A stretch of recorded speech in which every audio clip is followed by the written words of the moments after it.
One, I was going to make a joke to start us off about my mother calling me a disappointment. However, I had a brain fart right there. I am a disappointment. Welcome to the Schmoes Shows. I'm Mr. Ryan. I'm a Schmo. I'm Viral, and I'm also a Schmo. And this is the Schmoes Show, home of the disappointment. Man, what a nothing burger week.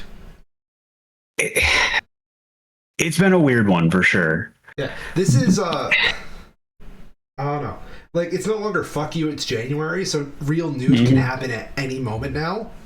Yeah. But I don't know. It's all weird. All the weird bullshit I've seen. I do think it's been a valuable week for insight. Yeah, into point. a lot of people's perspectives. One second. I'm trying to look through our chats because I'm literally looking for anything to make a joke about right now. All right. The Pope said because it is Fat Tuesday this week. The Pope said go touch grass for Lent. Mm-hmm. I think that's pretty notable. It's the kind of thing as well where it's like actually just a really good idea. Yeah. And like completely detach it from the politics. That's probably a good idea. You know, I'm not Catholic, but I believe in following Lent. This year I'm going to go on a water fast.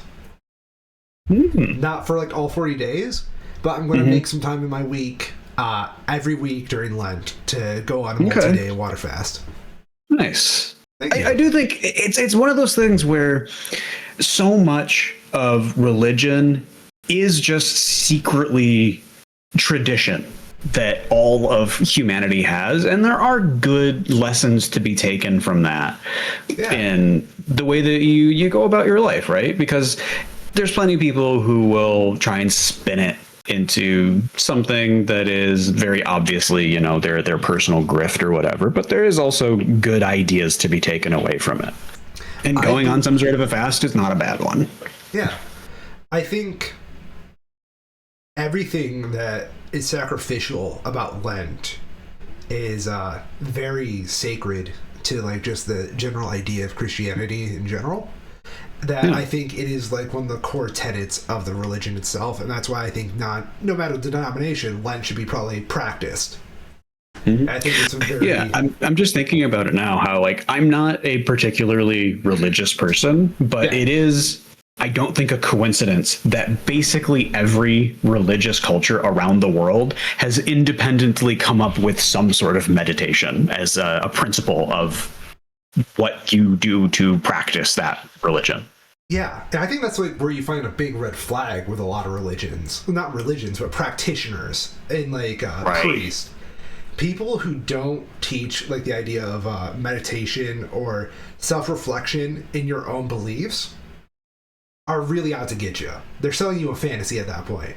I think it's a real metaphor with religion, right? Because like you can't go to heaven without going through a little bit of hell, which is in itself like, you know, Lent in its own like reflection, meditation on giving something up, that you can really find something more at the end, you know? Absolutely. Yeah. That's why for Lent, I'm not only just going on a water fast, but I'm encouraging you viewers at home to send me $5 every day Lent so that I don't have to, you know, worry about you not giving up something for Lent. I think it worked. Just wait for it to all roll in. What you didn't see is like I was pointing at my microphone, like I was pointing like someone on TV, like at a camera, to address the viewer. How was your week anyway, Kyril? Man, it's been a doozy, I'll be honest. It's been work has kind of sucked. It's been busy with some other stuff. There's always something, but I you know, I'm trying to be more positive, right? I had good news this week. Mixed news, but as one of the 1% a homeowner now, I have my taxes set up through an escrow account in my mortgage. So rather than having to pay thousands of dollars all at once over the summer and winter, I pay a couple $100 with my mortgage every month to spread it out.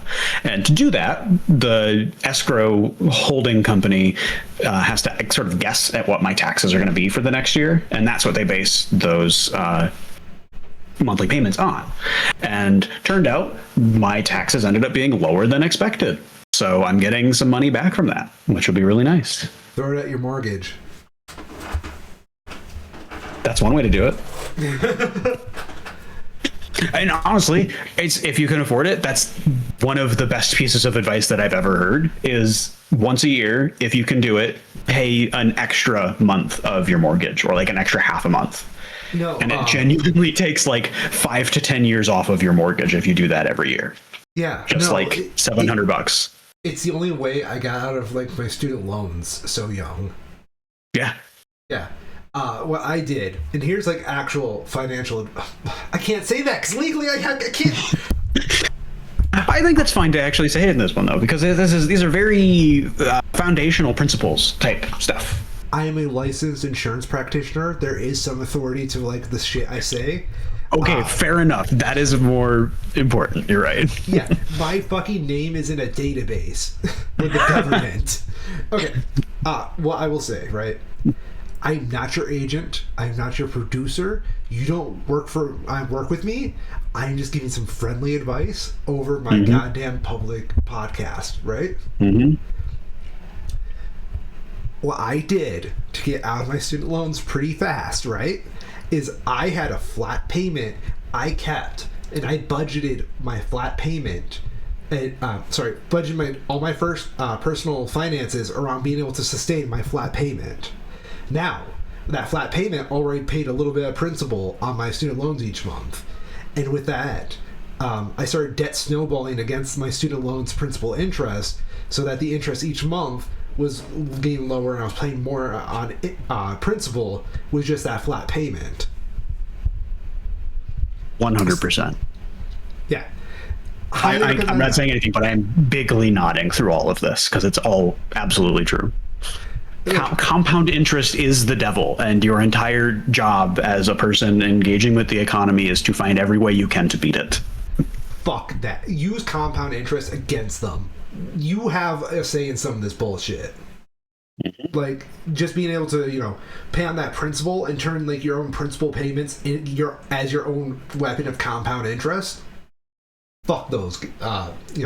Fuck the system. You are the system now. Once again, this is not professional advice. This is your buddy at the bar giving you some advice that worked out for him. Now, I will tell y'all, I had to starve a few times to afford that payment, but I stuck with it.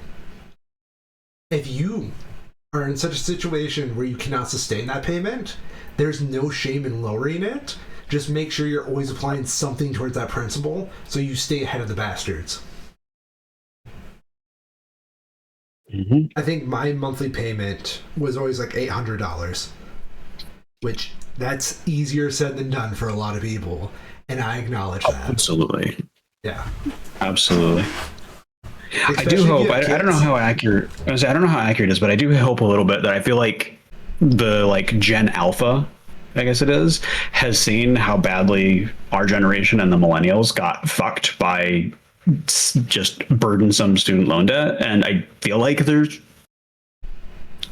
living their lives accordingly to not get fucked as well.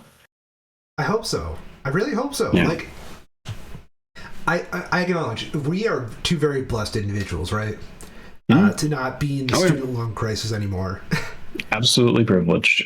Yeah, absolutely. We are two white people living without debt. Well, you have good debt. You have better debt. I have different debt, yeah. Different debt. And that is part of it, right? Is that in a financial system that works, having debt is not a bad thing. That's why the U.S. government carries now trillions of dollars of debt, because it is generally a good thing. It is a way that you build relationships with other, other industries, right? You build a relationship with your bank, and that's a mutually beneficial arrangement that you have.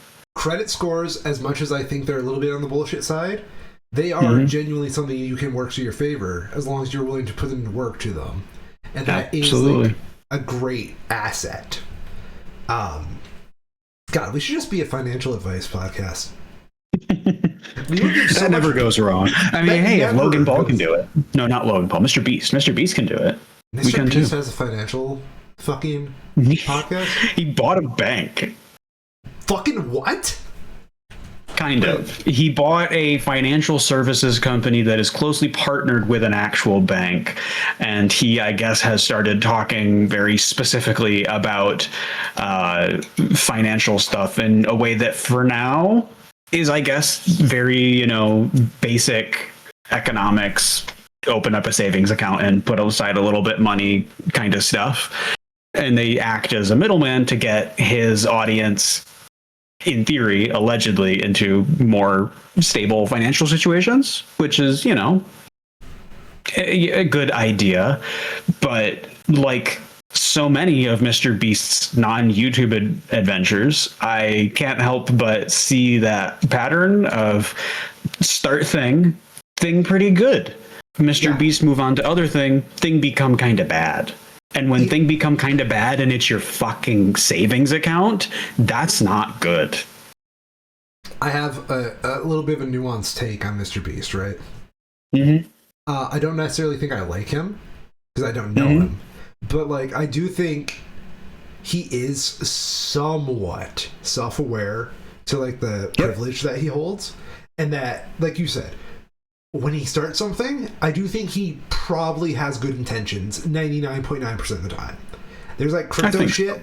I don't trust anybody that handles crypto shit, right? I think he does have good intentions for his ventures when he chooses to.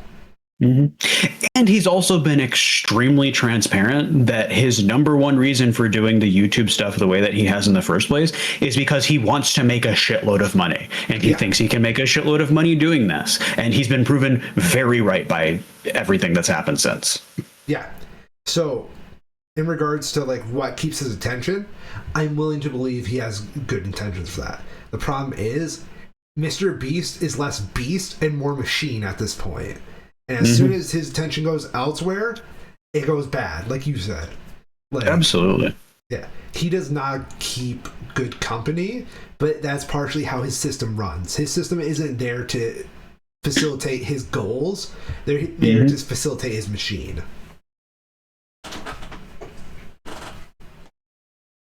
That being said, Mr. Beast, if you would like to buy my silence, please email us at twosmoshows@gmail.com.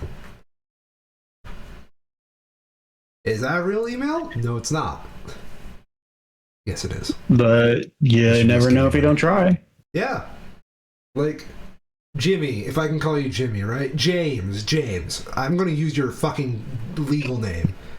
You can buy my silence. I've been very open about this. I've been really tempted to start thinking about using people's legal names like that. Who are like specifically straight white men, and calling them like their like Christian names or American names, the same way that idiots and racists are like, oh no, what's your real name when they're talking to Asian people? Oh yeah, like do that in the same way, but like, no, I know you call yourself Jimmy, but what's your real name? Just I think that would be very funny. There's something there. I don't know what it is yet, but there's something there. There is something there because like, I don't know, man. I have like what's the word I'm looking for? I've made friends with some people who are like first generation American, and like I didn't realize that was like a tradition for like Asian immigrants to give their kids like two names like that. It was very eye-opening for a guy who's lived in a cornfield most of his life. It is, I guess that's as good of a way to get into it as any other, honestly. I try not to pay attention to anything that Elon Musk does, both for my health and because it's usually not worth the time that it is. But he is, if nothing else, a trend rider of the worst type. Yeah. And there's a really interesting tweet that I saw going around today that has a sentiment that I feel is worth dissecting because it's very dumb and wrong. So I try not to do this, but I'm going to read an Elon Musk tweet here. For a country to survive, there has to be a common culture. Nobody dies to defend a multicultural economic zone. American culture, with its English, Scots, Irish origin, is great and worth fighting. Yeah, is great and worth fighting for. Some may not realize it, but that's why people come here. Every single part of that English, Scots, Irish thing is just wrong. I'm offended. As I saw it put, the English and the Scots don't have a long established history of disagreeing with each other at all. And the Irish? Are you fucking kidding me? I'm so hurt by that. I'm not going to lie. It is staggering and completely ahistoric. It's mythology. Because, like, let's cut the bullshit, Big E. Sleaze on. There's like a sleaze Elon joke there.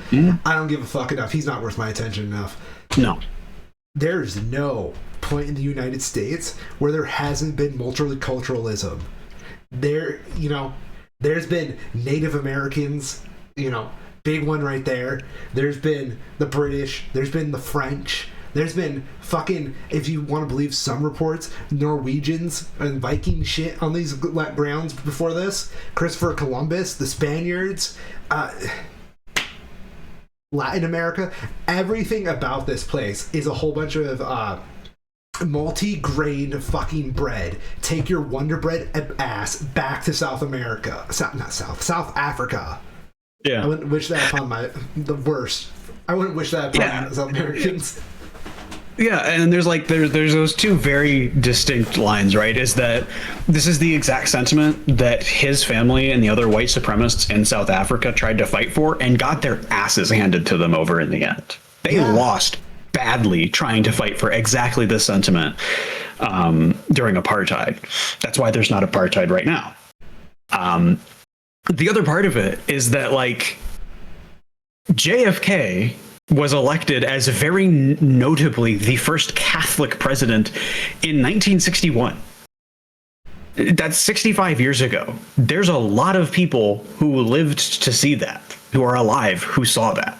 It's not like this is some situation with like the first Protestants on the fucking Mayflower. This is a very recent thing, as all of these race relations kinds of things are. But it is so insightful the way that they're trying to twist all of these things to build their coalition, where they want the English, the Scots, and the Irish, even though all three of those groups absolutely hated each other's guts and continued to until very recently. I don't know, man. When I heard the fucking Irish soccer crowd sing Lizzie in a Box, I still realized there was some hate there. Right, like, okay, here we go. The Troubles started in 1968. Yeah. According to Wikipedia, they only ended in 1998. They ended after we were born. We saw the Troubles. Holy shit. Yeah. It is extremely telling. And a pretty clear sign of the desperation that a lot of these people have, I found it particularly interesting that this was happening at the same time as the stories were going around from the information in the Epstein files, where, what is this from? I don't even know what this website is, but they're quoting here, Jeffrey Epstein and Steve Bannon moved to take down Pope Francis. They established an arch-conservative cardinal, an excommunicated bishop, a priest defrocked after fathering a child. But then Francis kicked their asses. But that sentiment is one that's been very pervasive, not just in this one instance where you have these right-wing, usually evangelical adjacent figures who have been trying to co-opt Catholicism specifically into something more palatable for them. Yeah. And you know what? This kind of goes back to the Lent allegory, right? Because, let's face it, not being a Catholic apologist, because I have my problems with the Catholic Church. But at least they have implied standards that have not been eroded yet. And the last two popes have, that being Da Pope and Pope Francis, have, they've done good things. They can do better. Yeah. I would hope that they do better, but yeah, Leo, thank you. Leo and Francis have taken the Catholic Church very decidedly in a better direction than it was. I was about to say, I was afraid of Leo. Like, Leo, to me, was very scary at first. I am so glad he hasn't, what's the word I'm looking for? He hasn't bowed to, like, the perceived rise of conservatism. Mm-hmm. Well, and I do think it's very telling that he was elected at all. Yeah. Because the Catholic Church was given a choice through their cardinals to elect a pope who was not necessarily not progressive by Catholic standards, but one who could have been more status quo affirming, or one who was more outright conservative with the direction that the church should go.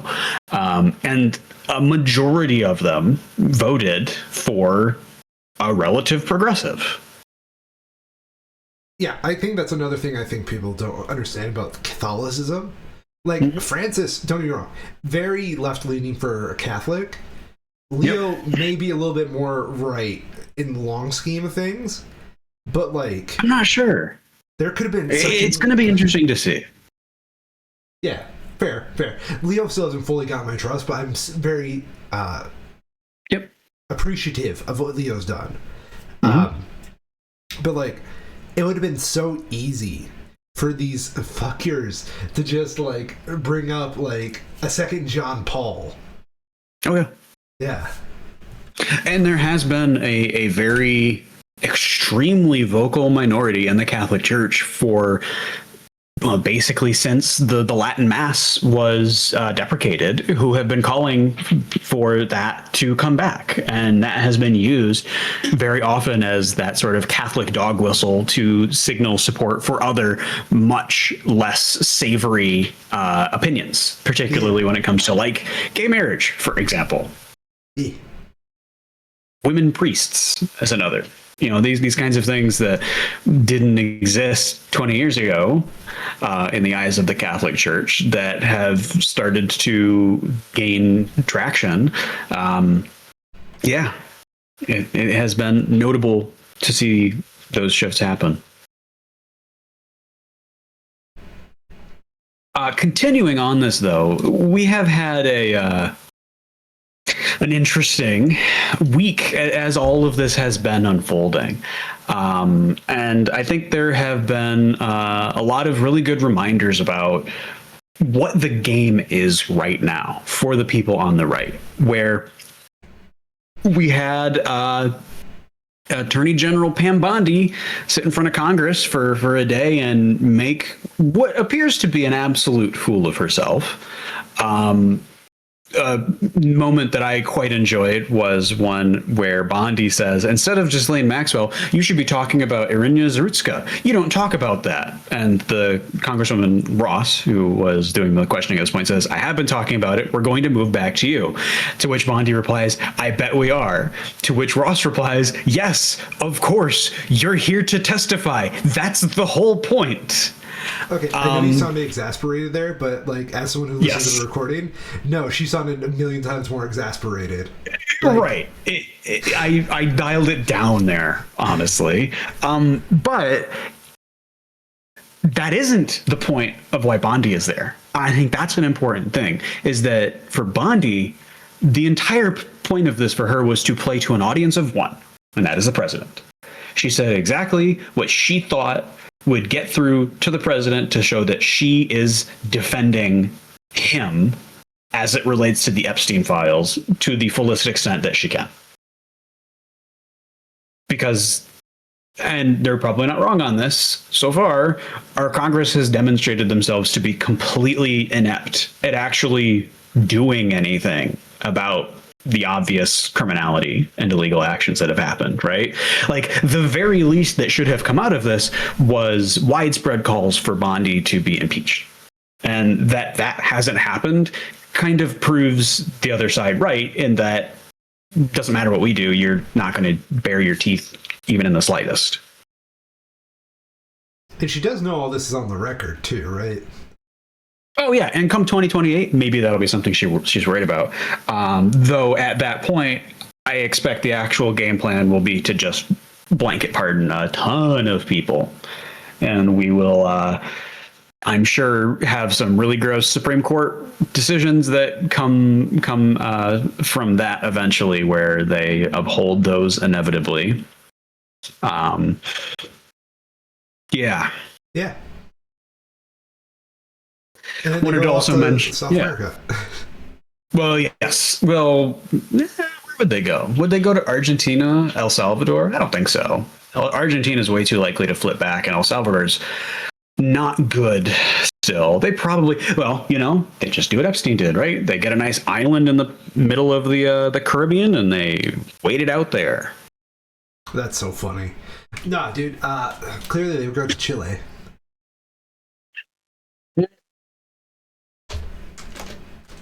I could see it, but same way as Argentina, kind of floats back and forth. So yeah. Well, no, you gotta do it like opposite index counter. If Argentina flips, you go to Chile. If Chile flips, you go to Argentina. Just get a house right on the border. Yeah, super easy. Mm-hmm. We also had a statement this week from what actually is he? I don't even know what his title is. He's still doing like a million things, I guess. Marco Rubio. We want allies who are proud of their culture and their heritage, who understand that we are heirs to the same great and noble civilization, and who together with us are willing and able to defend it. We don't want allies to be shackled by guilt and shame. And I found this one really notable with the whole we don't want allies to be shackled by shame thing, because that has been a very, very major through line through the social and cultural differences that we're seeing throughout the Epstein files in general, between the American response and the response in some places overseas, where particularly in Europe, we've seen resignations, we've seen seemingly actual investigations actually open and seem to make some pretty quick progress. Where in the US, there's been very little, bordering on nothing, that's actually happened as a result of it. And it is fascinating to see this sentiment of we don't want our people to feel shame, to be so bluntly stated like it was, because that is, something that they've been holding up as a virtue, where there is no shame. The hypocrisy is the point, kind of stuff, right? It reminds me of that think piece you posted in our Discord chat about the inability to feel humiliation. Mm-hmm. Yep. Very much ties into the same. If I ever did anything like a tenth as bad as like these fuckers, I'd probably feel ashamed. No, of course, because they're awful, evil people.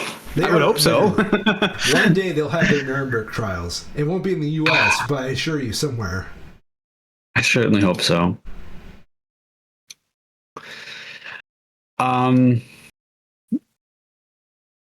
Keeping in with the insights here, there was a story published in the Wall Street Journal this week about a pilot who was working for the DHS flying Kristi Noem around, who ended up being fired because Kristi Noem lost her blanket. She has a banky? Yes. the whole thing is extremely dumb, where they flew to like Raleigh or somewhere on the East Coast. They had to change planes for some reason. The blanket went missing, whatever the fuck that means, and they fired the pilot on the spot for that happening. Except they then realized they didn't have another pilot that could fly them, so they had to rehire the guy to actually fly them to where they were going, and then fired him again. That's a bold ass move, isn't it? It's very dumb. Like, holy fuck, that is the dumbest thing I've heard. Yeah, it is kind of staggering just how bad at everything Gnome is. And we knew that before, but it's kind of striking to see just how frequently we see these examples coming up where you're firing someone because you lost your blanket. Literal baby shit. They have this constant ongoing relationship between Gnome and Lewandowski, another staffer, that is both deeply weird and just two of the biggest pieces of crap you can kind of imagine. Like, what was the example I saw for Lewandowski? He he got drunk at a fundraiser themed about combating addiction, bragged about murdering people, and then put his hands all over a donor's wife, just as an example. Does he think he's like invincible or some shit? Yeah, he didn't get charged for it. No, but like I'm certain he's on the verge of getting an ass kicking. I don't know. All of these people are very, very deeply weird and entitled. There was also the thing this week from Fuentes, who is another right-wing darling, talking about wanting to put all women into breeding gulags. It's just sickening shit.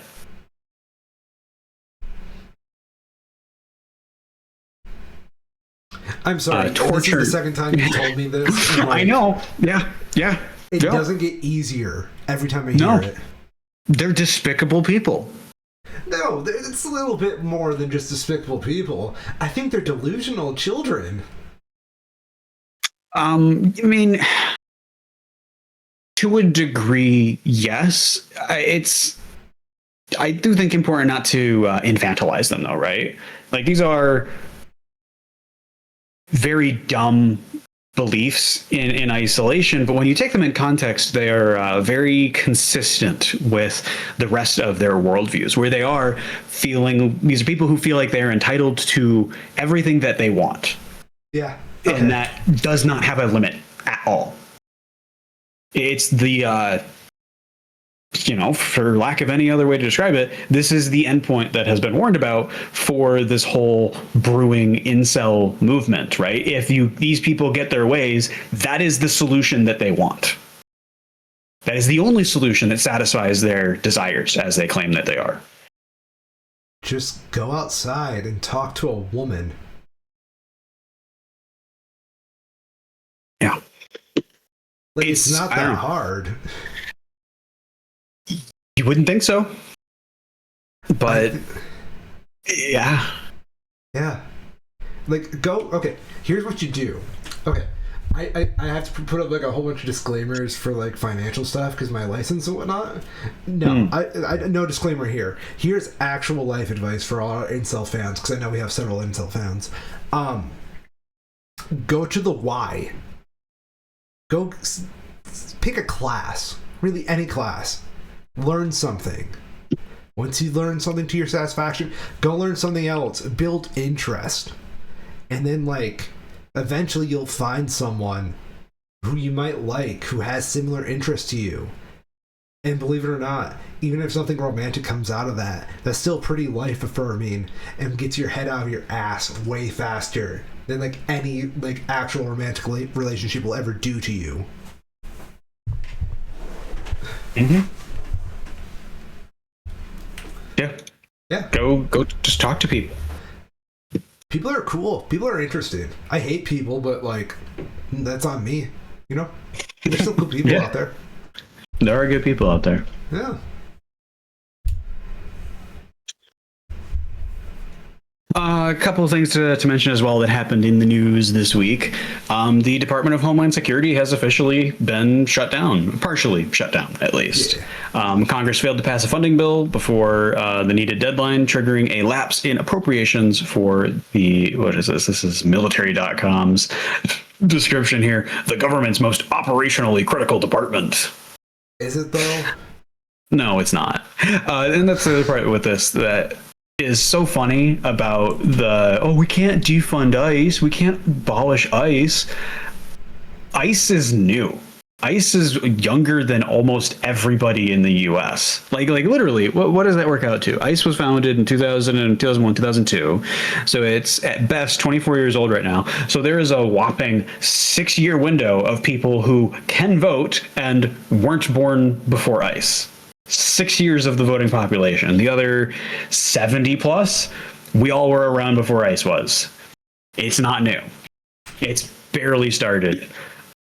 The other part of it that I saw that was really telling was that USAID was 60 years old, and they just snap their fingers and it's gone. Yeah. So that's money we could give ICE. It's not even though, right? USAID's budget was tiny. I think that's probably the most infuriating part about it. There was an article going around this week talking about the sheer number of people who have died as a direct result of USAID's funding being cut and the programs that they supported no longer continuing. And it is in the hundreds of thousands. Weren't like a majority of the reasons for that too just the regular poor diseases? Yeah. It's stuff like having access to clean water. That has stopped. Extremely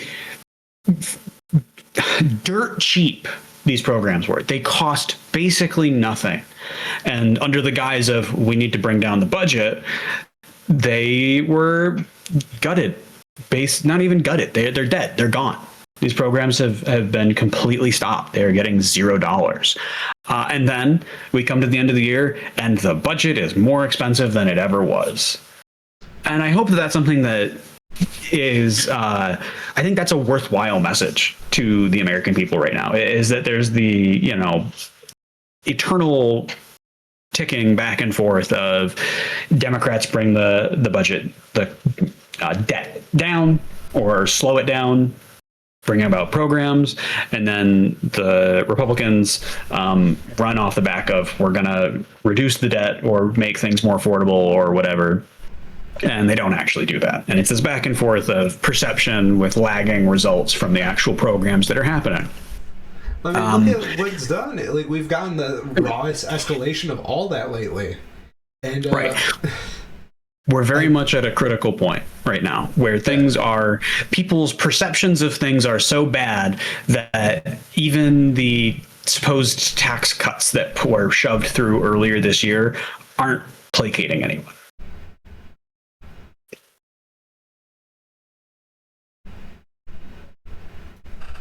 But at least Donnie's going to give us like that $2,000 check soon, right? I don't even think it's going to happen. No, it's the same taco stuff, right? No, it's going to happen. It's got to happen. He said so. He literally pinky swore. Yeah, he never lies. Yeah, never lies. Let me put it this way, right? If Donnie's not going to give us the $2,000 checks, then he might have just been on Epstein Island.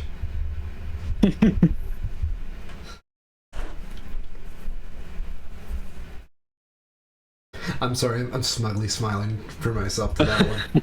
Everybody at home, every time I make Cairo laugh, I consider that a huge win in my book.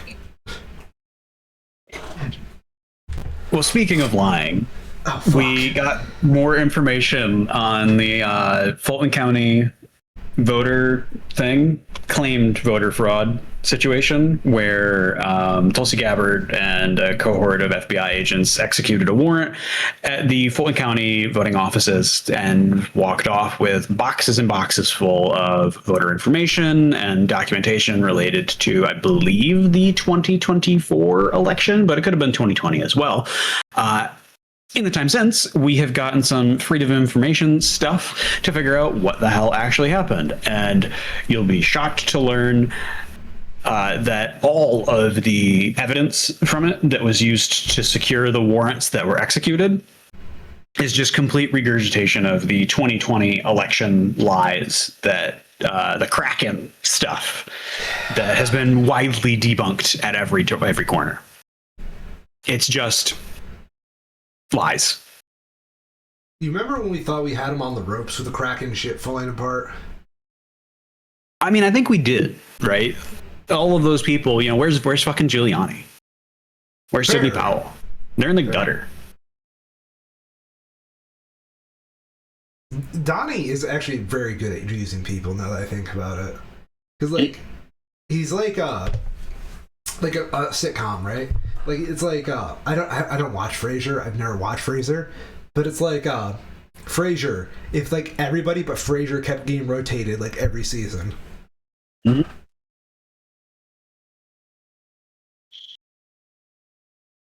One of the examples in here of the extremely trustworthy data that was used to back up this warrant. Let's see. A data analyst who reviewed and analyzed original ballot images and recount ballot images.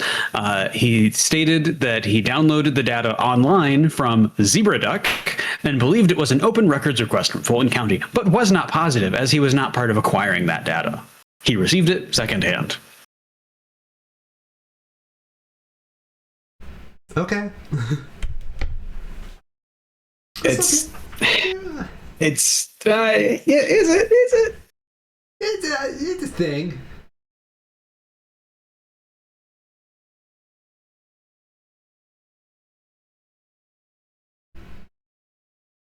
It's very exhausting sometimes. We live in very exhausting times. That's why I'm certain when this is all over. Because, that's the thing I find very interesting about all this.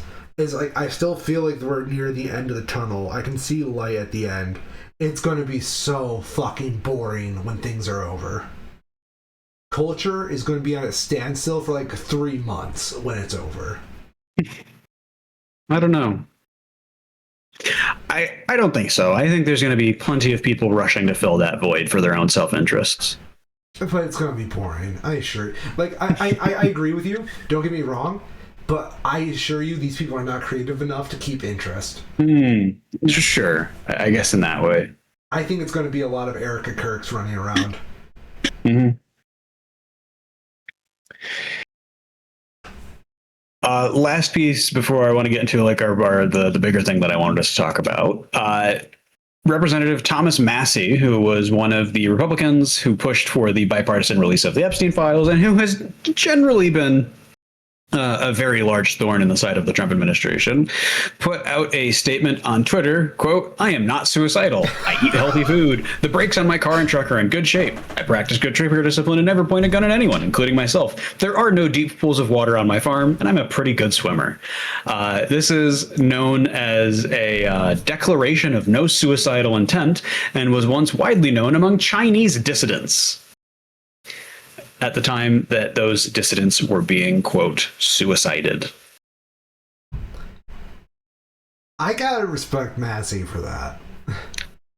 I don't know what it's a tricky spot, right? Yeah. He is very much in the same vein as Rand Paul, where they are unequivocally pretty big pieces of shit, but they are principled pieces of shit, and they hold to their principles, regardless of whether those principles are pedophiles should not go unprosecuted or single mothers should be able to feed their children.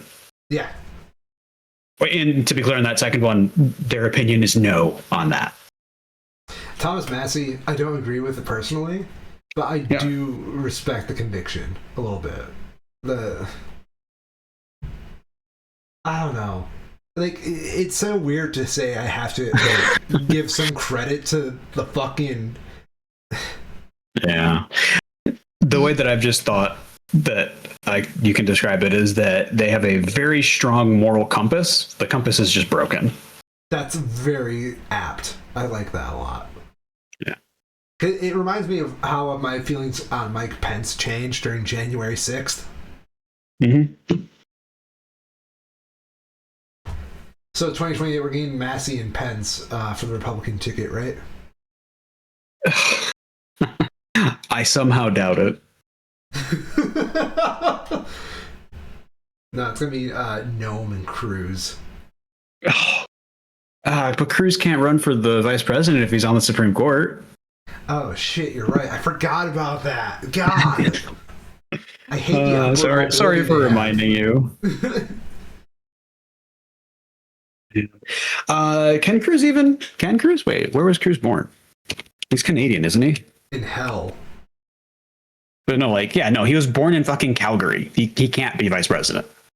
Wait, what? Yeah. Yeah, his family are like Cuban refugees, I want to say. Cuban, Puerto Rican refugees. I'm pretty sure Cuban, but he was born in Calgary and then they just moved to Florida or whatever the fuck. Texas, I guess now. Okay. I'm sorry, Canada. Yeah. He's naturalized. Canada. I'm sorry, but you deserve the tariff for giving us Ted Cruz. What am I saying? We pay for the tariff. Yeah, we do. Yeah. Never mind. Man. Whew. I love this show. Best show on the fucking internet. Last couple of stories to get into if you want to move ahead. Go on ahead. The technology has been in the news this week a little bit. The big one has been Discord announcing a rollout on March 15th of a voluntary release on their part of global facial scanning or government ID scanning in order to verify age. And there's so many really bad levels to this.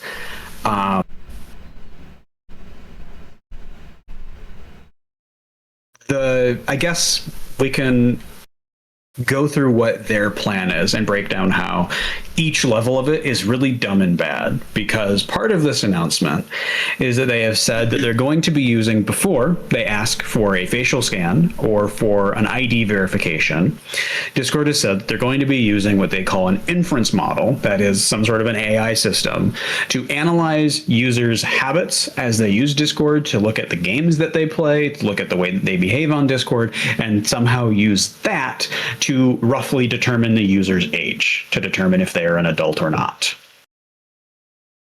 So, barring anything else, we have the problem of Discord is going to be feeding all of its users' data into a massive AI model to then do something with it to figure out if they're an adult or not. And that alone is, I think at least, very concerning. Yeah. I really don't like that. It's the kind of thing that everybody has kind of quietly suspected was already happening and has been happening for years. Like, Twitter's Grok is probably trained on literally every tweet ever, right? Yeah. That kind of thing. It's a bit... I at least found it striking to see that they were so casual in mentioning it. But that's only the first problem. The second problem is that the actual steps that they're planning on using is going to be scanning people's faces or using pictures of people's government IDs to determine what their age is. This is something that has drawn criticism for a while. It's a system that I believe they first started implementing with the United Kingdom's social media ban for minors. Yeah. And in the time since then, Discord had a third-party service provider who did the face scanning, ID scanning technology have a massive security breach where some 70,000 users' personal information was found to have not only been stored by this third-party vendor, but then also leaked as part of the security breach that vendor had. And now they're going to be rolling out those programs globally. Discord claims they no longer work with that vendor, and that in these new programs, none of the information that is collected, either the facial scans or the government ID images, will be stored at all past the time that the verification is happening. However, it has since come out that one of the vendors that they are already actively, in their words, experimenting with is a group called Persona. And in Persona's terms of service, they say that they will hold on to the facial scans or government ID scans for up to 7 days, which is very different than never. Why do they need Persona, 7 days? Yes. Good question. They don't say. Probably because, this is my speculation to be clear, I have no evidence for this, but I would assume because that gives them time to try and anonymize the data so that they can actually continue to use it after the fact. I don't like that. I do not like that with a box. I do not like that with a fox. Yep. You're going to like this next part even less. Persona, their primary investor is Peter Thiel, founder of Palantir. I knew it! The moment you said investor, I'm like, Peter Thiel. Don't you dare tell me Peter Thiel's a part of this. Of course it's Peter Thiel. Creepy ass bastard. There's an article going around in the aftermath of this from Kotaku saying that Discord is trying to distance itself from the verification firm after ties to Palantir's Peter Thiel surface.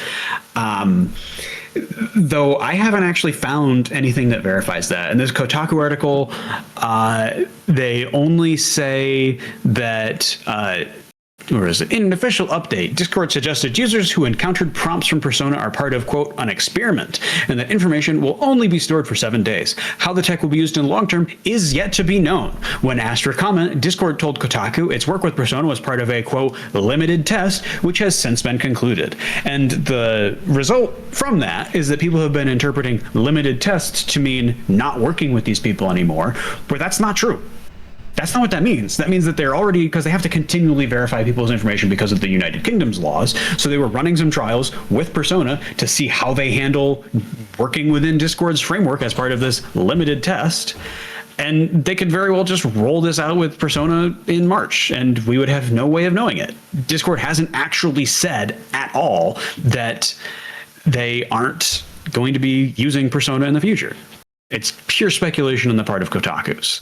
And a kind of dangerous one, given how rightfully angry people are over this situation. Yeah.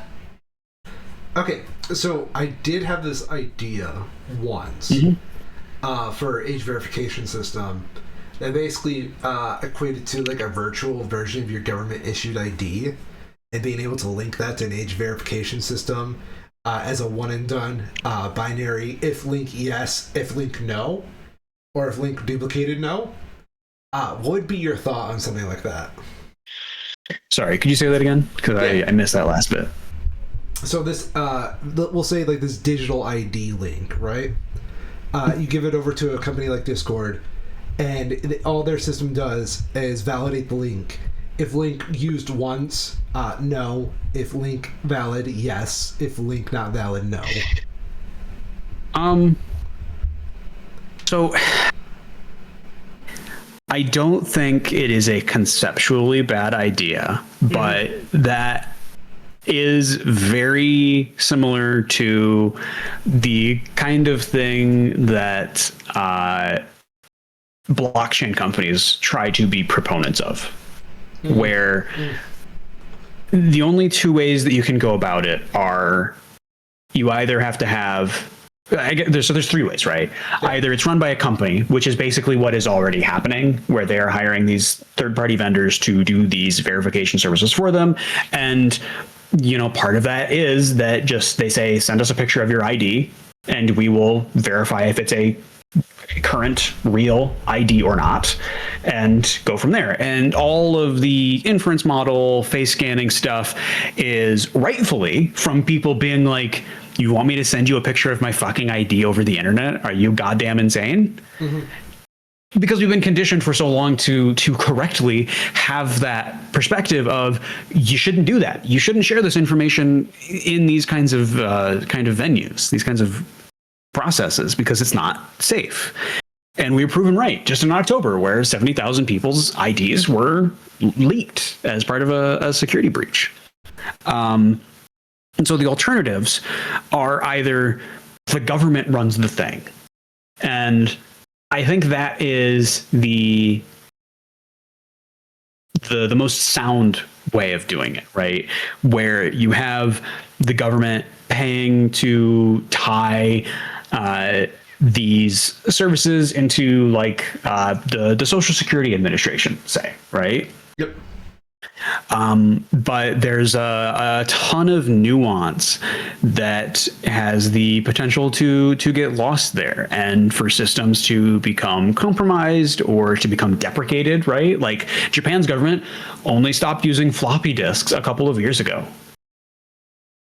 Our nuclear systems still run on floppy disks because the cost to retrofit them with something that is just as robust doesn't really exist anymore.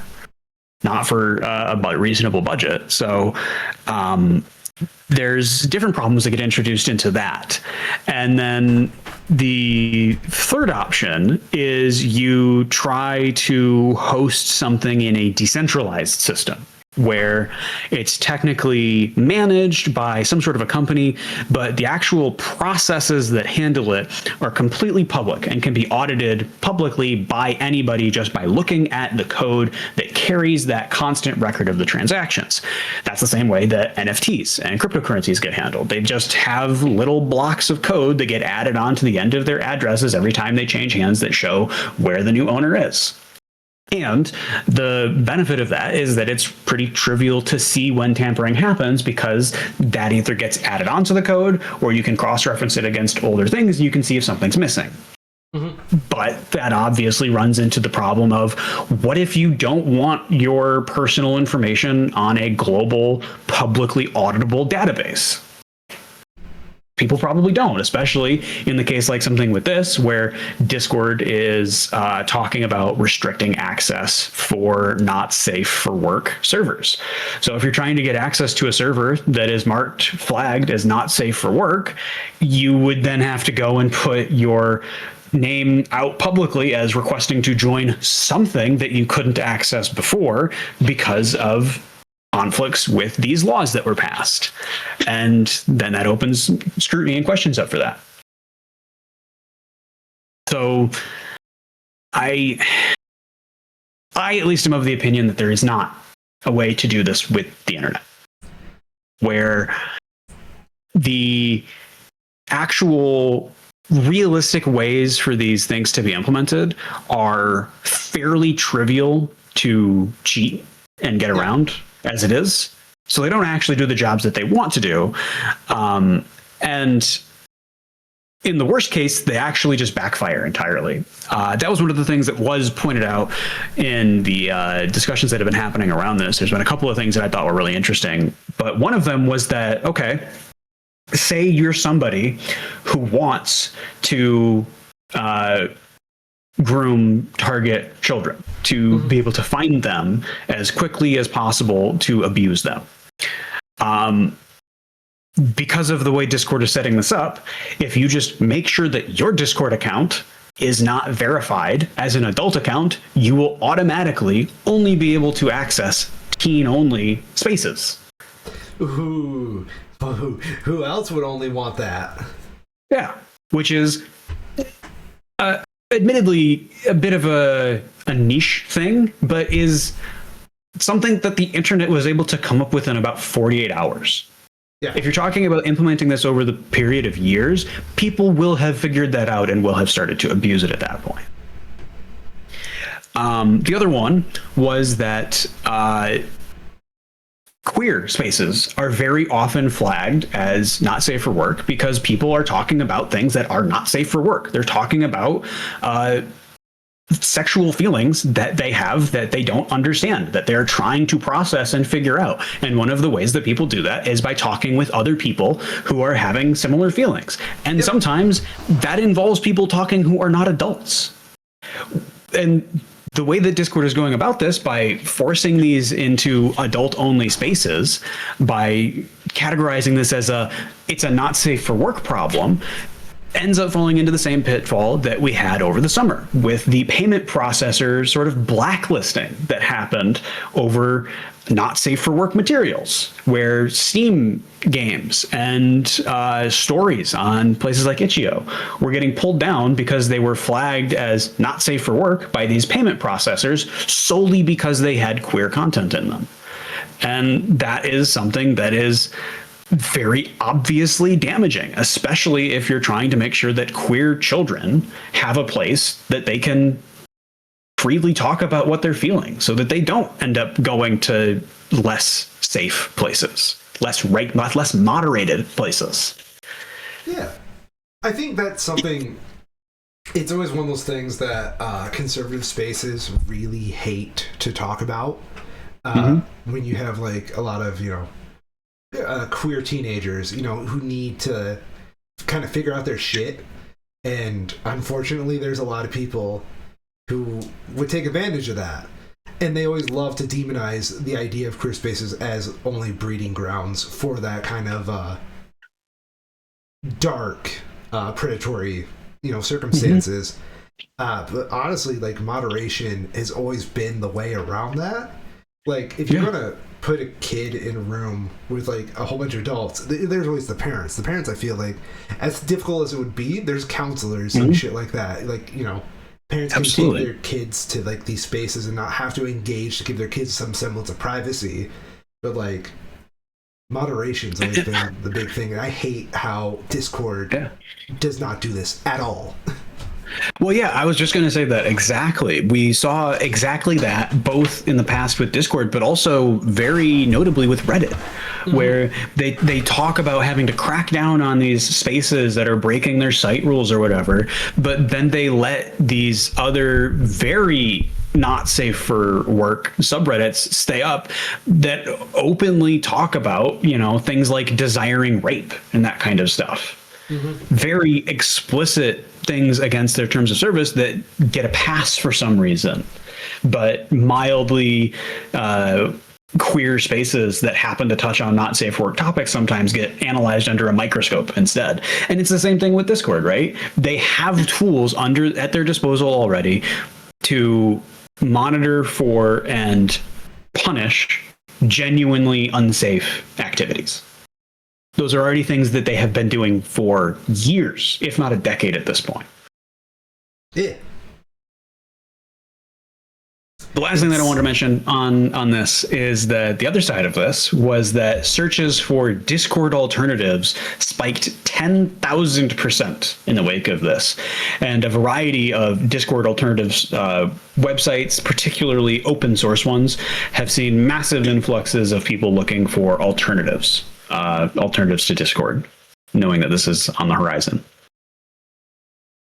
You think we'll go back to Skype? People are. That's genuinely, so people are going back to Skype. Not Skype necessarily. TeamSpeak. They're going back to TeamSpeak. Apparently TeamSpeak is actually has chat functionalities now. 2 days after Discord made their announcement, Valve said that they're going to be updating their chatting functions to allow for Discord-like server chatting spaces, just text chatting spaces. So people are absolutely recognizing at other companies that this is a fundamental weakness that Discord has exposed, and they are opening up their services to try and meet the needs that people clearly have. It is interesting to me I'm not on the menu with any of this because I don't frequent any place that would be adult servers or anything like that. I just have personal servers. So I acknowledge I'm not on the menu, but like I'm very curious how much of like this mass migration is gonna like impact everything I'm seeing. You know, like if like people like me are just gonna have to move because that's where the social hub is going.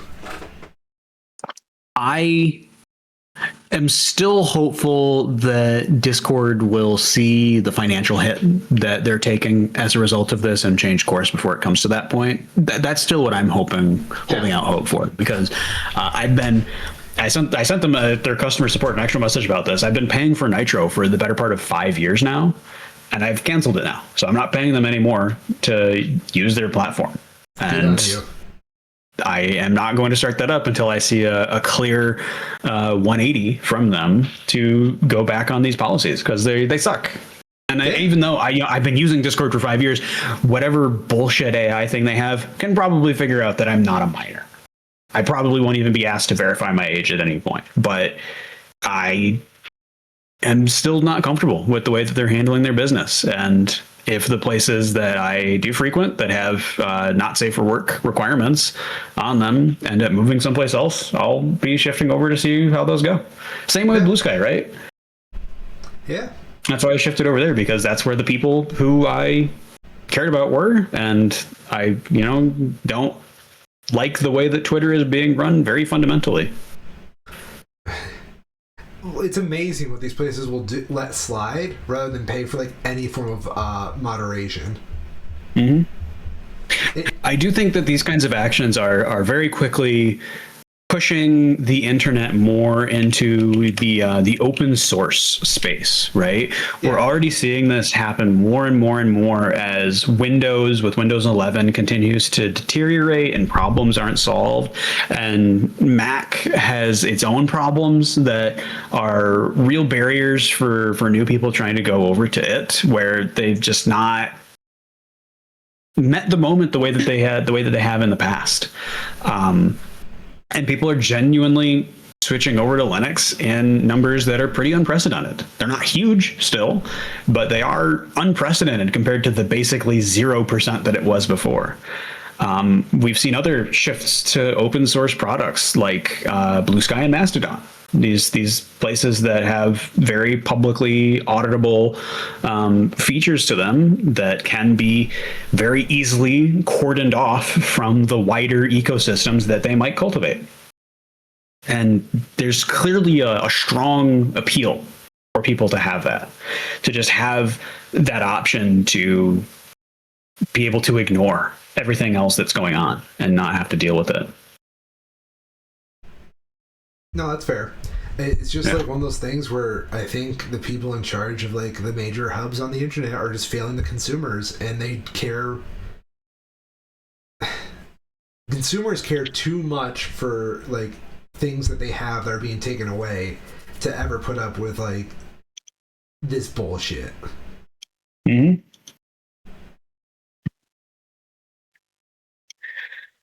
There is also almost certainly an element of the way that so many of these companies handle themselves runs so obviously in contrast to the way that their users are asking them to, that it's obvious that those two goals are not aligned. Does that make sense? You see all of the AI stuff where they're pushing AI and nobody wants it, but they keep pushing it because their goal isn't to make a product that people want to use anymore. Their goal is to use their overwhelming technological dominance, their near monopolistic scale, to force people to use these systems that are more beneficial for themselves. It is kind of interesting to see like techno monopolies being taken a chance at. Like they didn't really think user bases would be able to like avoid AI, and they thought they could just like manufacture consent for this program just based off that. Yeah, absolutely. one of the big news that I had this week that was really raising my eyebrows was an announcement from Alphabet, that is Google's parent company, that they were going to be offering a 100-year sterling bond as part of their current push to raise capital for their AI push. They are dead. That is stupid. It's really weird, and I have been mulling it over to try and figure out like what is actually happening here, right? Why? There's like two ways about this, right? And that's the big thing is it's not just like why is Google doing this? It's who is this for? Who is going to be buying this? It's very bizarre. Either the bond. Oh God, how does this go? Because there's like a couple of long-term outcomes, right? When you're talking 100 years in the future, either Google stays a company and continues to pay out on this bond, in which case, why did you buy this bond? Their stock would have to be doing much better than the bond ever would, because that's how stock markets go. Any stock that's been around for 100 years, just as the rate of currency has changed and the scales of the economy changes, over 100 years, a stock is going to gain way more value than any bond. So why would you buy this bond over Google stock? They're a publicly traded company. And on the other hand, if Google doesn't live to be a company in 100 years, why would you buy this bond? They're not going to be able to pay out on it after whenever they stop being a company. And it's a bizarre product that does reek of desperation to me. Like, how is that goes? The pension fund thing, right? That was the big thing with the housing crisis in 2008, and why it hit so many different sectors so hard so quickly was that pension funds had started to buy into the bonds that were created as vehicles for trading on the mortgage market. So when the mortgage market collapsed, the value of the bonds in people's pensions collapsed, and people's pensions turned to dust. It seems like maybe Google is trying to cash in on that concept somehow, where they're trying to present this 100-year sterling bond as a proposed stable long-term financial vehicle for financial wells that are what would be the word? Less welcome to, less willing to expose themselves to risk. The kinds of risk that doing a traditional investment in a company like Google or OpenAI would present itself with.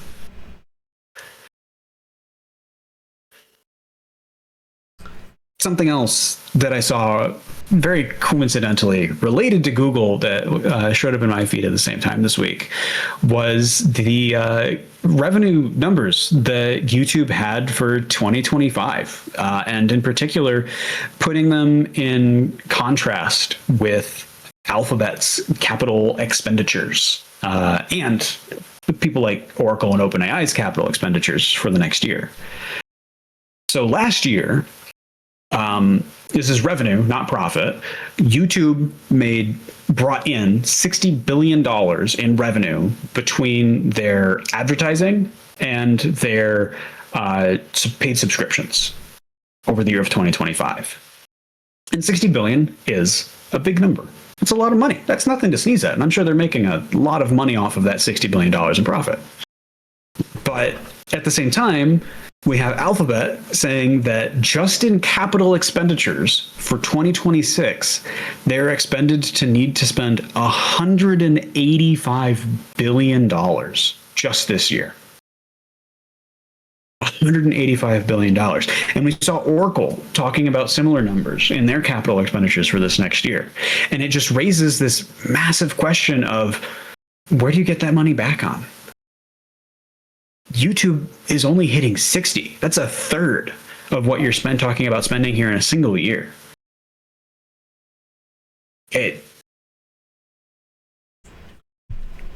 Desperate. Yeah. It all comes off as very, very desperate. In some other quick pieces from the hellscape that is the modern technology sphere, Meta had an internal memo released publicly this week, reported in the New York Times, talking about the launch of their Meta Reality Labs and their Meta smart glasses that they're looking to do a big push on. So this is a internal memo from Meta, also known as Facebook. Quote, "We will launch during a dynamic political environment where many civil society groups that we would expect to attack us would have their resources focused on other concerns." End quote. So that is Meta saying that they're talking about launching their smart glasses that, as a reminder, have been pretty widely criticized for the privacy problems related to people having a camera attached to their face 24/7 that nobody else knows if it's recording or not. And Meta's answer to that problem is, oh, we'll just release them during a period of time when people are busy not trying to get murdered by ICE. They're so evil. I love it. I hate it. It's pretty striking just how proudly evil they can be. It makes me really wonder what's their long... Like, I understand this business kind of goes through people a lot. So, like, what happens when the people who perpetuate the evil go? Like, how evil are the next group? I'm very interested in that. I genuinely don't know. I guess maybe we're getting a glimpse into that, right? Where these things are very much coming to a head. And as much as some people would like to pretend that these things aren't related, the fact that we have a very proud Nazi turning out to be one of the most prominent and popular right-wing political political talk piece assholes of the year, that they are not hiding, not trying to mince words. They are extremely open and proud about how much they hate minorities, how much they hate women, and how much they want to see the, evil things that we've been seeing over this last year to continue. These companies are going to have to make a choice and decide if they want to cater to that base or if they want to cater to the rest of the people. Because those things are going to intersect, right? Yeah. I don't trust. I do think that that's an important part of this, is that we are seeing people start to very socially, casually reject these kinds of things. You hear somebody say, "Oh, I'll ask OpenAI," and you kind of squint at them, and you're just like, "Come on, you can't be serious." You see somebody walking around with very obvious smart glasses, and you do a double take, because if you don't know that person, that's a pretty good reason to not trust them in that moment. Yeah. We're definitely seeing those kinds of things happening. So I think it's going to be one of those things where people wearing smart glasses in public will instantly become the enemy in the room. Yeah. Yeah. I do think that there's a fascinating perspective within the tech space that the only reason Google Glass failed was because it looked dumb. Yeah. And that was undeniably part of it. But that wasn't the only reason why Google Glass failed.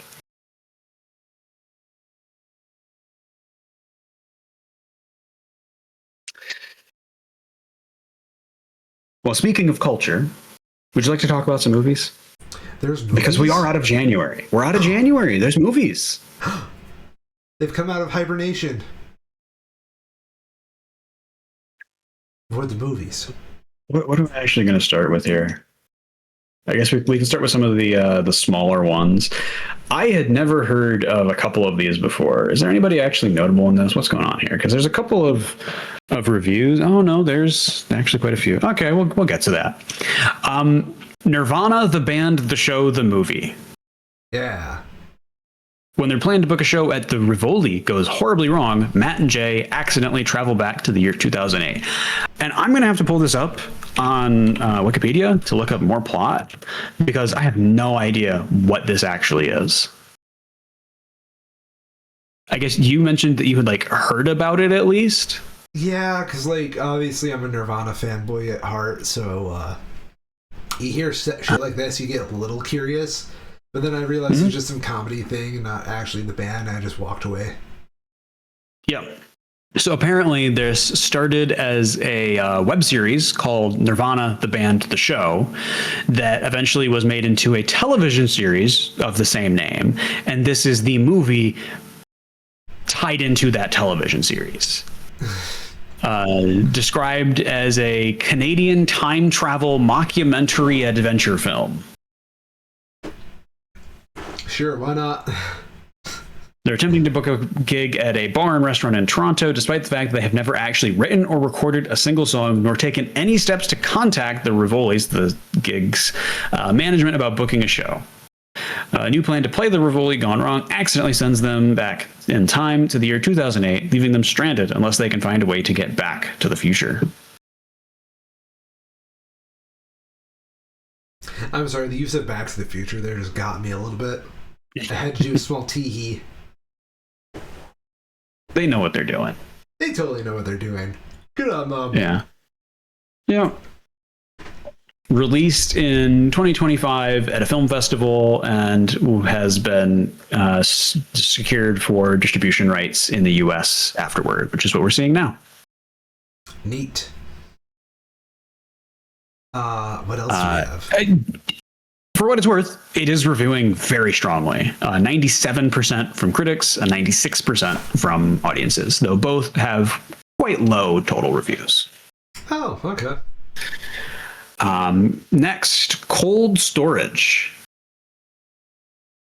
T-Kick and Naomi, two young employees of a self-storage company built on the site of an old U.S. military base, have their wildest night shift ever when a parasitic fungus escapes from the lowest sub-level of the base, where it was sealed by the government decades before. As the temperature rises underground, this highly contagious and rapidly mutating microorganism multiplies and unleashes its brain-controlling, body-bursting terrors on the facility's inhabitants, human and otherwise. With time running out, it's down to T-Kick and Naomi, with the help of a grizzled retired bioterror operative, Liam Neeson, to contain the merciless menace and prevent the explosive extinction of mankind itself. You said Liam Neeson? Yeah. Okay. Screenwriter of Jurassic Park, producer of Zombieland. I am not familiar with either. It's reviewing surprisingly fine. 80% from audiences, 80% from critics, 82% from audiences. Very early still, not a ton of reviews for either. This is tagged as sci-fi horror comedy. I've been really enjoying Neeson's latest work, going from Naked Gun reboot to this is pretty great. That's a solid follow-up for his budding near retirement comedy career. The I'm sick of being the guy from Taken tour. I feel bad for him. I was very curious to see this, I think, just to see like how he plays it in here, because he seemed like he had a lot of fun in the Naked Gun. And given how typecast he did get after Taken, where he just did so much sloppy action movies, getting to do some proper comedy sounds like it's probably doing him some good. For himself, that is. Because it's not like he needs to work anymore. He's Liam fucking Neeson. It's true. He's like 3 movies away from getting a Star of Fame. It's true, he probably is. If he's not already. Is he? Is he on the Hall of Fame? I don't think he is. Or Walk of Fame, I guess Yeah, it would Walk be. of Fame.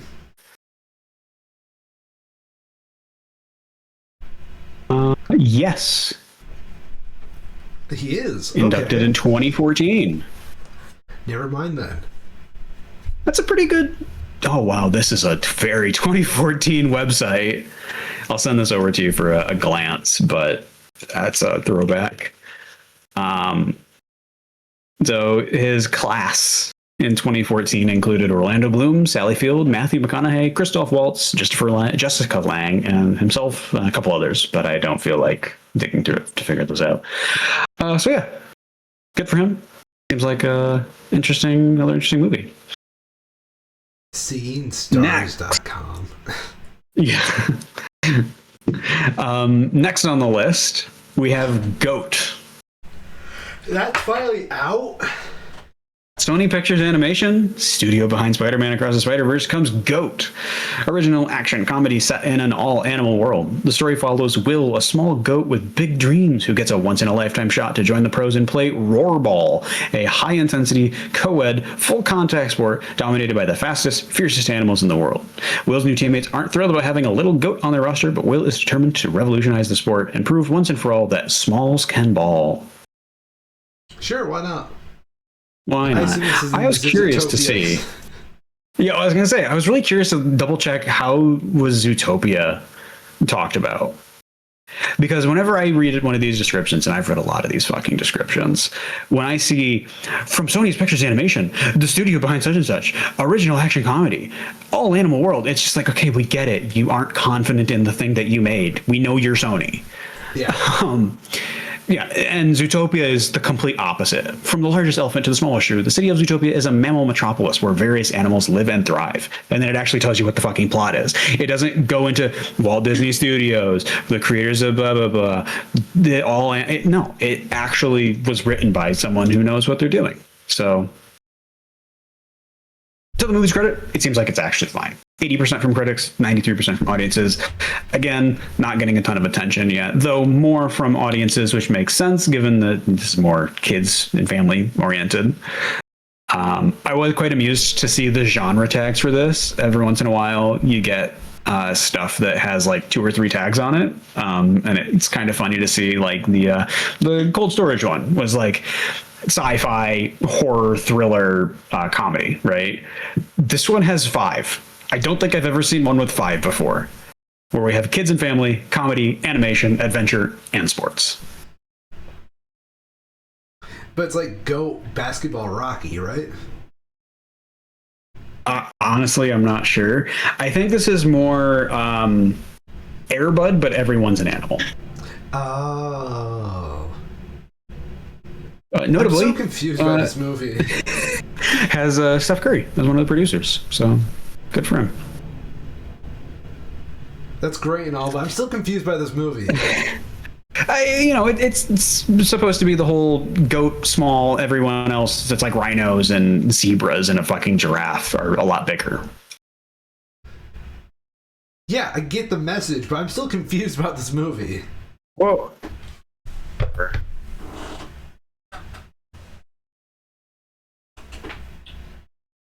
The character design seems fine. I'm just flipping through some of the pictures. Like, I'm sure it's a Sony animated movie, so like the animation's gonna be pretty good. I do think it's very funny to see how obviously in the spot where they have from the artists that made Spider-Man Into the Spider-Verse, they've also now slapped unceremoniously the K-pop Demon Hunters logo in there too. Oh yeah, totally. Okay, I'm looking at the poster for the first time, and the art for the character designs is not as generic as I remembered. No, it's fine. Yeah. We've seen so much worse in this, like Zootopia adjacent animated kids movie space. All right, Crime 101. Oh shit, I didn't realize that was coming out.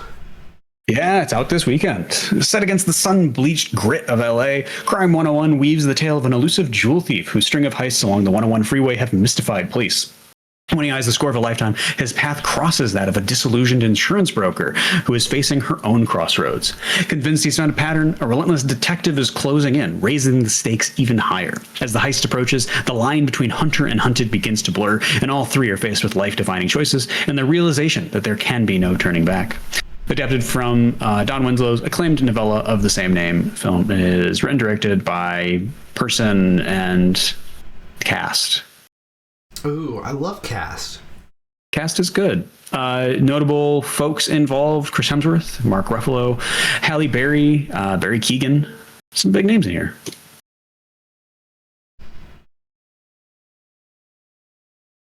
Trailers I saw for this one were pretty impressive looking. It certainly caught my attention. You know? Yeah. Like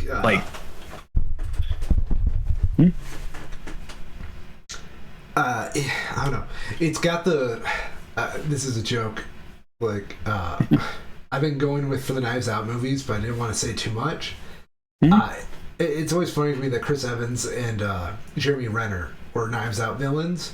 This feels like Chris Hemsworth and Mark Ruffalo wanted their own like villain movies where they're bad guys, but they didn't want to wait for Rian Johnson to get them in a whodunit. I could see that. My read on this was that it reminded me a lot of the was it Ryan Reynolds? Well, it wasn't Ryan Reynolds. Oh hell! It's not Once Upon a Time in Hollywood. It's the other one. The bad guys? No, maybe. That's the animated one. What the hell is it? It's not the other guys. That's the comedy one. There's so many movies with this name. Movie naming has gotten shit. Hasn't it? Yeah. I mean, there's part of the problem is that there's like so many movies now. But like, okay, let me put it this way, right? Like, this is kind of like where I get to Goat a little bit. Goat's a little cheeky and cute. I get it, but it's like also like you don't really tell me much of the story past Ball with that. Crime 101, yeah, I get it. You're a crime thriller. Like I don't know. I want more. It's the Nice Guys. It's the Nice Guys. That's the movie I was trying to think of. The Nice Guys. That's what I was thinking of too. Fuck. Ryan Gosling and Russell Crowe.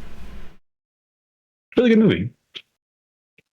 But same vein. It's like, this looks like a really good movie. I doubt it's going to win any awards. No way. Another one, I actually have 2 more movies for us this week. I've been going up in the number of reviews that these have. This has more reviews than Crime 101. Good luck, have fun, don't die. What the fuck is this? Gore Verbinski science fiction comedy. A man claiming to be from the future takes the patrons of an iconic LA diner hostage in search of unlikely recruits in a quest to save the world. Okay. Yeah. Yeah. It's doing quite well. 84% from critics, 88% from audiences. It has a lot of reviews, surprisingly, and I'm not sure why that is, because I had never heard of this before. I guess it's Gore Verbinski, maybe, and that puts particular butts in seats. Has Sam Rockwell, Michael Pena, so it's not like the cast is nobodies either. Yeah. You know, oh my fucking god. I'm still trying to deconstruct Goat in my head. And like, I was going through like the list of actors, and like I like the acting list because like, you know, it's all people I don't know, so I'm just trying to learn about these people. And as I'm going down the starring list, I find out our Lord and Sinner Jelly Roll is on there. Oh, really? I'm sorry, Goat. I wanted to give you a try, but I'm not supporting that piece of shit.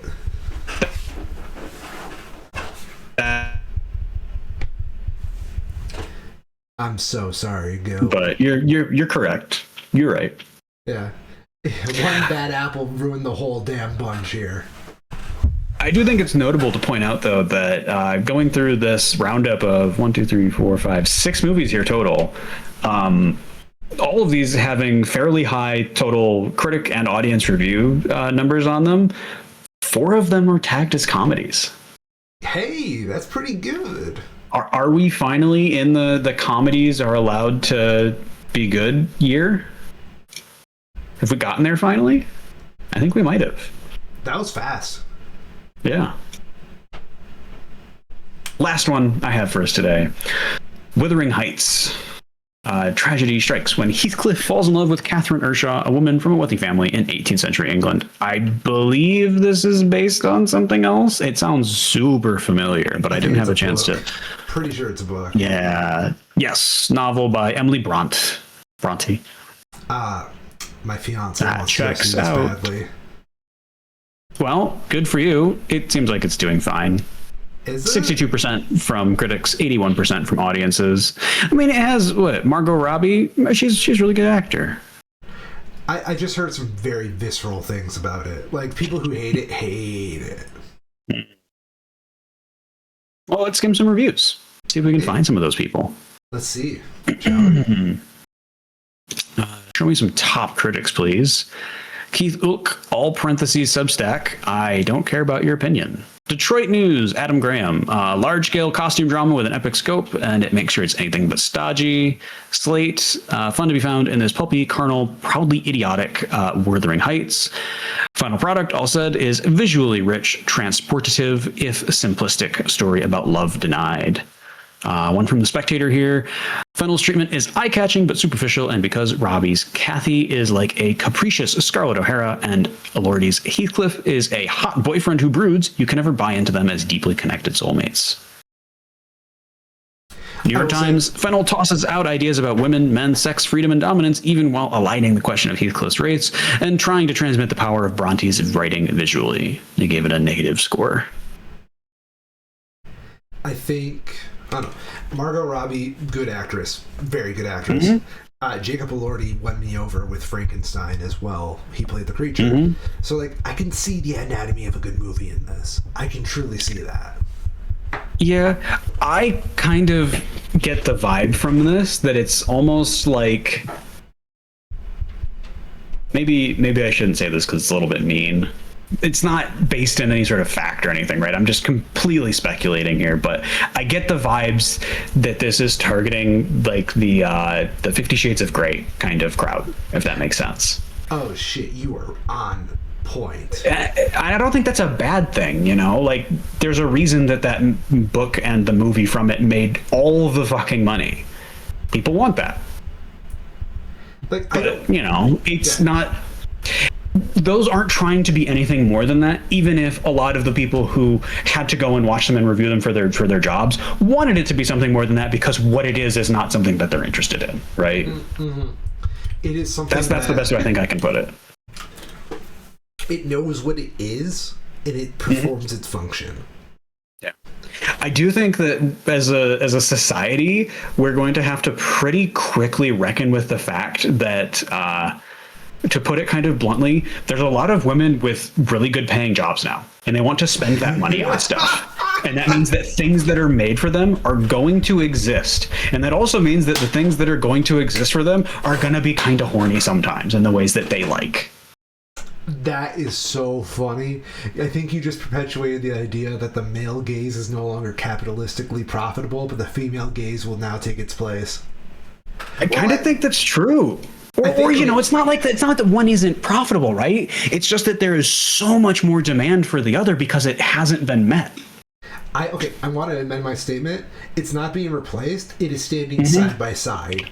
Yeah. And I think absolutely you hit the nail on the hammer that with the introduction of the female gaze into popular culture, it's going to get a lot of people who are desensitized to the male gaze to start realizing I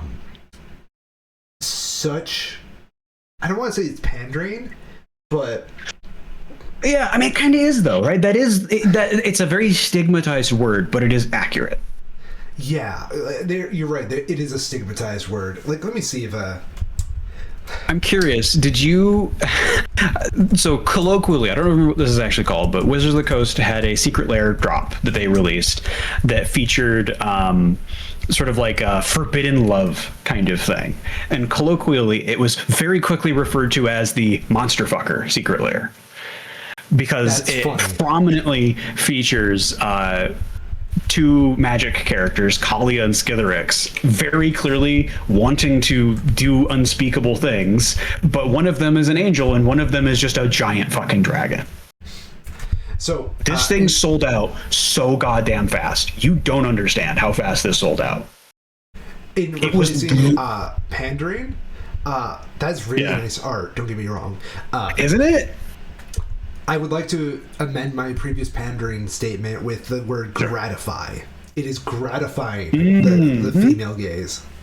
That is a good word as well. Thank you. I love looking up synonyms. It's a great way to learn words and expand your language. Absolutely. But yeah, this thing sold out in minutes. Faster than anything else that was on offer that day. It was by far the fastest to sell out and one of the only ones that actually fully sold out. You couldn't buy it And now it was originally sold 4 cards for like 40 bucks. And now they're easily up in the hundreds of dollars, not even a year later, because people want this so badly. It's not terrible. I don't think I would ever put it in my deck. I see a very specific function for it. Yeah. Yeah. For me, this is the kind of thing that I feel like is it's not coffee table book art level art in that way, but it's like you have a book of this kind of art and you put it on your bookshelf and you look at it every once in a while because it is very specific in what it's trying to do. Yeah. And Abigail Larson is very good at her job.